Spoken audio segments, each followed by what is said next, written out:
What is going on, YouTube? What is going on, Kansas City? And what is going on, everybody? And welcome to the Beat of KC. Ladies and gentlemen, today's video is going to be a little bit different. Today's podcast is going to be a little bit different. Usually I dive in and I either present you a form of an interview or I present you a video that goes in depth on a subject matter. This is definitely something I felt that needed to be presented today, and I felt I was meant to provide this. And what we're going to be talking about, and the subject matter we're going to be talking about, is going to be adversity, and we're going to be talking about dreams. And it came to me in a dream, and as vivid and as fluid as I can recall, this was literally a dream that was like virtual reality. And I've had these types of dreams before, but I think I was honestly given this for a reason. So I'm going to give you some context real quick on dreams, and I started doing some research on dreams and how, for whatever reason, why this dream specifically was so vivid and literally like a virtual reality. So this is going to be a quote, and it's going to be a decent quote from elifesciences.org. And really what they're going to be talking about is the main text of a dream, a vivid dream.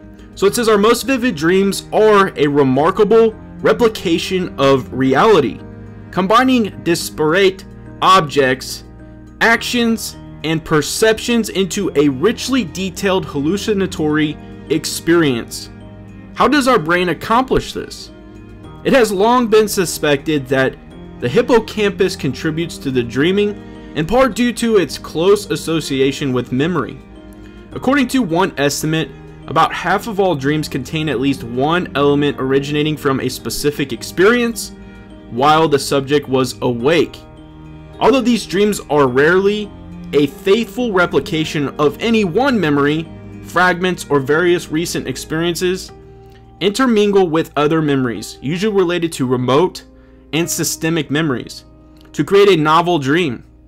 Given all this, one might guess that dreams are created by those regions of the brain responsible for memory. And so I really wanted to provide that to you before I dive in and start talking about the story and really give you my dream. So last night, honestly, obviously, I'm in a deep REM sleep, and that's where dreams occur. And I can literally tell you this word for word. Basically, it's a weight room, and how the scene is set up is there's a young man who is very frustrated with life. And you're going to sense a little bit of emotion coming from me on this one. And basically this young man is just frustrated with how certain things are going in his life. I don't know if this was a reflection of me at a certain time in my life. But yeah, he definitely was very frustrated. But he constantly was talking about adversity. And just overcoming adversity. Where I come into play into this entire event is I was there. I was the one to console him. Basically, he's so frustrated that he gets to the point where he starts throwing objects. Obviously, this is a weight room. I don't know if this is a figurative statement of throwing weights. But yeah, he was very upset with life and how things were going. It's almost as if he just couldn't get a direction. And almost the way the descriptions were going, it was how things were for him, people understanding him. And I think that's where, I don't know if it was my background in teaching. I don't know if it's because I chose to be a teacher. And I have a passion for relating and talking to individuals, not only just children, teenagers, adults, but people who are going through struggles in life.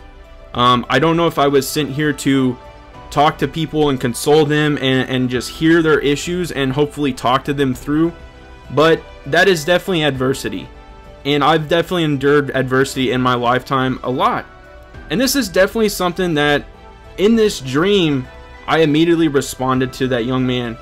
I went over there and I talked to him about his issues. I talked to him about his problems. And one of the first things I did was put my arm around him and let him know that everything was going to be okay. At the end of the conversation, his entire attitude, his demeanor changed, and he thanked me. And in that end, he hugged me.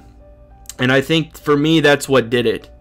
And then ironically, that's when I wake up and I sit there for a second and I replay in my mind what just happened. And I'm not sure if the whole intention of me getting this message is because of now what I'm doing with this sports channel and the direction that I want to take it. This is way more, and it's becoming way more than just a sports channel. This is becoming the beat of Kansas City. This is truly becoming, you know, taking on a persona that I'm enjoying. I'm getting to meet people that, you know, have gone through a ton of different things, whether it is success or they're trying to grind and hustle like I am, or it's just fun to talk and meet people. And one of our big, you know, obviously collaborations is sports. You know, the beat of Kansas City was started for a reason, and I'll break it down briefly again what it truly means. So the beat, to me, when it's first started, it represented the covering of a subject matter. Typically, beat writers cover a subject matter. And then as it's progressed, it's almost become the heartbeat of Kansas City. And I think, to me, that signifies what I'm trying to accomplish in this channel and what I'm really trying to push. And then obviously another portion of the beat is the fact that we have jazz, and we know that jazz music and the Jazz Museum is here. So really, I've encompassed the entire objective of what the beat of Kansas City represents, and I feel that, you know, I try to represent that every single day, whether it is a greeting or, you know, just being a polite individual and really getting to know people, who they are as individuals. Again, I feel that adversity is something that I want to put in this title, and the reason is because I feel that we all endure adversity in all different forms. I do think that there is positive adversity, and I do think that there is negative adversity. A perfect example of positive adversity is kind of what I'm going through in my situation with this channel. I've created a challenge for myself. I've created, you know, I have a successful YouTube channel that involves around stocks, but I chose to take on the challenge again because it honestly means something to me to have that challenge, to have that adversity. And in a way, it's positive because I'm driving a message. It's creating an inner fire for me that I want to push extremely hard and be successful at. So for me, that's a positive adversity. It's giving me a motive to make sure that I am creating success for a new up-and-coming channel called The Beat of Kansas City. Now, negative adversity are things that happen in our everyday lives. People endure negative adversity all the time, and I think that really determines on what type of individual you are. You know, you can be hit with 6 different types of adversity, whether it is, you know, being able to be financially successful, or even just financially staying on top of things. You know, maintaining a job, maintaining your family life. Like, there's so many different things that can cause negative adversity, and the individual has to be able to overcome those to continue on in their everyday life. You know, you do have struggles. You do have to endure those, you know, negative adversities and continue pushing forward. We also see that in sports. You know, there's a lot of things that go on in sports, and that's why I think sports help individuals who are going through some negative adversities. They become, you know, they create camaraderie, they build those friendships, they become a team, and you learn to grow and become an adult in some of those facets.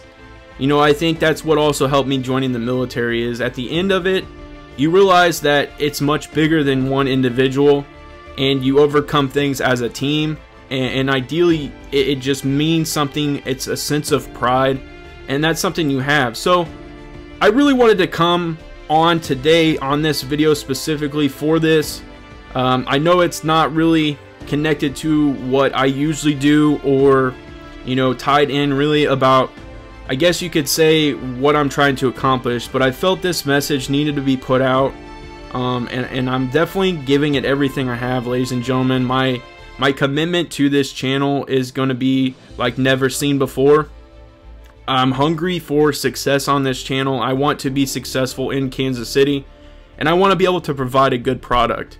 And I think you guys are starting to see that with people who I'm meeting, who I'm interviewing, and it's going to continue.